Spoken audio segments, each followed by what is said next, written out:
So welcome to the week. Those chocolate seeds that I had been planting didn't sprout, so I ordered some chocolate trees from online instead, because we all know I have a problem, right? I moved this guy from the other window at the end of this hallway to this window to see if more light would make it grow better. It looks a little etiolated to me. I don't know if it is, but it seems to me like it is.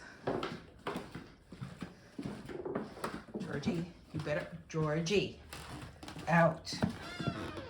You eat my pictures. So here's my ginger.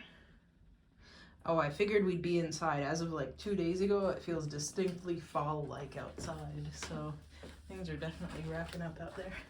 So last weekend, I planted a zucchini seed. I researched it online that you only need one zucchini. It'll self-pollinate because I didn't get any zucchinis this year. Even though I planted, Georgie, out. Out, out, out, out, out, out, out. Out, out, out, out. I didn't get any zucchinis outside, even though I planted like 3 or 4 rounds. So, I'll take a peek at the backyard. I actually walked around yesterday and collected seed heads of asters. There's asters over there. I don't know if you can actually see them. They're purple and pink. And a couple others around there. I actually found a pink one that was so light that it was almost white. So I harvested those, and then whatever those yellow flowers are, the goldenrod just started, so it doesn't have any seed heads yet. So, if I were a normal person, I would probably mow because the grass is getting kind of long because it poured all of last weekend long, which is great because now we're out of moderate to severe drought and into just abnormally dry, but still abnormally dry, right? Anyway, so the grass finally grew. I'm glad.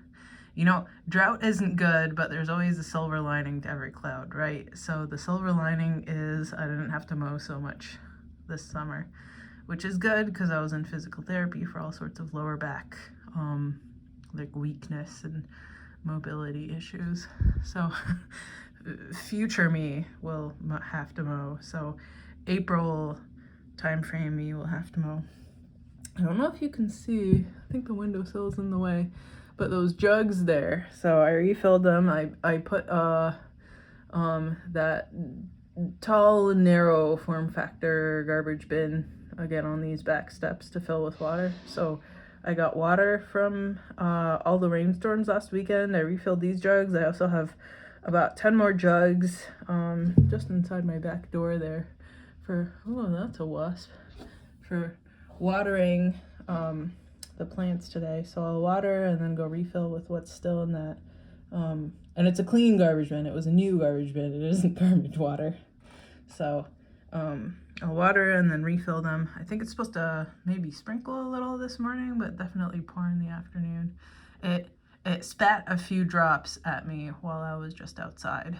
So anticipating more rain. I started harvesting some sugar off of this guy because he always gets a ring of sugar around the peristome. So whatever next pictures come that get sugar, then I'll harvest even more. This seed head is coming along. Actually, it looks almost ripe. So I'll have more seeds again. Some of these plants just look abysmal. I don't know why. Maybe it's too hot temperatures because I poured that systemic insecticide all over them, and then I haven't introduced any new plants since, so I don't know what's going on. And the water was either rainwater, so either the rainwater is poison, or RO that my old tester died. I couldn't figure out how to get to the battery, and a new one was $20. So I just ordered a new one, and I tested my water, and it's still coming out at 25 on my RO machine, which is fine for what it has to eat. The well water is like, I don't know, $4.50. It's almost out of EPA standards. It's roughly what comes out of the tap in San Diego from when I lived there. So this is Monstera dubia. It starts down here. winds all the way up over here, through here, and over here. I don't know what to do with it. It just like took off vining one day, didn't really have leaves. So it can do whatever it feels like. I don't know what I'm doing with it. What else? I have a couple of, well, so I'm thinking I might have to go through and tweezer out the Utricularia bisquamata in this because it's kind of choking out the pygmy sundews. I don't know how it got in there, but suddenly it just had a takeover. I had a couple gemme from the Scorpioides here, so I sprinkled them around. I think you can see them there. That neon orange mushroom that always, well, clump of mushrooms that always cropped up. Had a couple of gemme from up here too that I sprinkled around. Just taking a peek to see if I have any more. I don't think I do. I don't know if you can see that there's Nepenthes seedlings in some of these. So I'm gonna have to figure out what to do with those. Maybe I'll put them in one of these auctions if I have a ton of them survive the transition from these containers to little tiny pots, right? That's Nepenthes. Look at that nice picture. Who are you? That's very nice. Who are you? Trincata by Vicii. Nice. Well, no wonder it's so nice. So this thing died. It's one of the casualties of this year. It's doing so poorly.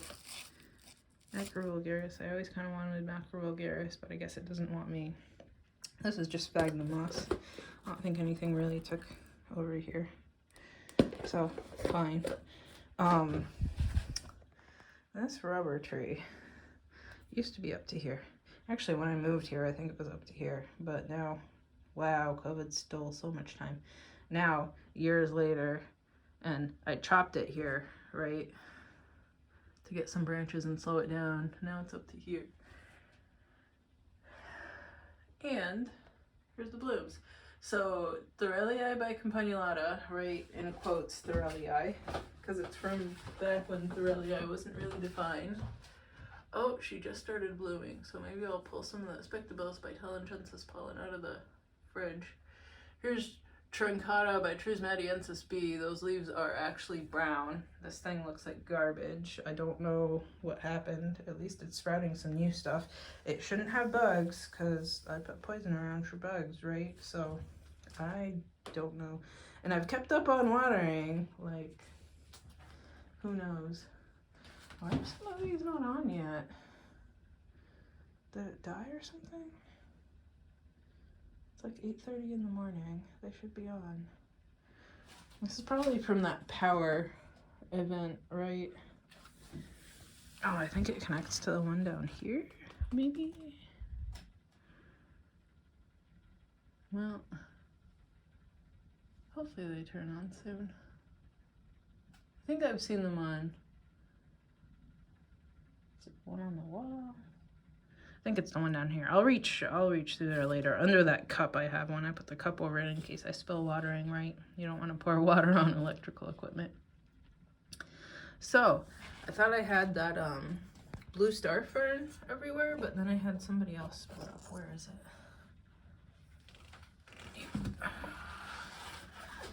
Back doesn't feel the best today.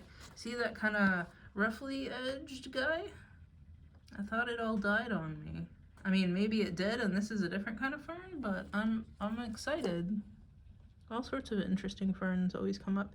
The brown stuff there is I mixed up some mosquito dunk with some water because the dirt that I potted up the new chocolate trees in and the chocolate trees that I ordered in came with fungus gnats. So just to get rid of those. Oh, look. Nice picture. So I always find in the spring and the fall the plants grow the best.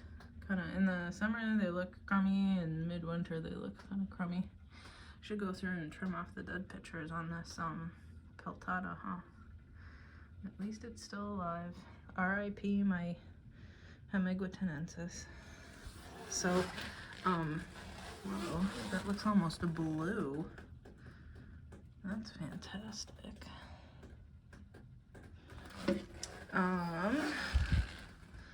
The Monstera here, the one with the completely split leaves, just decided to take off upwards and not make any leaves, which great. Ovada is spitting out a bunch of new basils here in the way of me being able to water, of course. Monstera obliqua Bolivia still making leaves and looking like it's nothing special, which is great. Perfect camouflage for plant hunters. And then who else is blooming? Oh, I actually have some Spectabilis bitellendensis opening up. Let's see if it'll refocus. Yep. And then guess who else?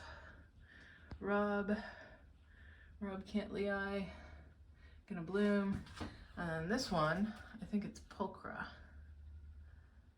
I'm very excited. This will be the first time that I'm getting pollen from it. It looks male. Let's climb over there through this. It's a bit precarious in here because I always have too many plants. It looks like those are round. Come on, focus. It looks like those are round, so I think I'm gonna get pollen, but there's only one way to know, right? And then the Rob is a female.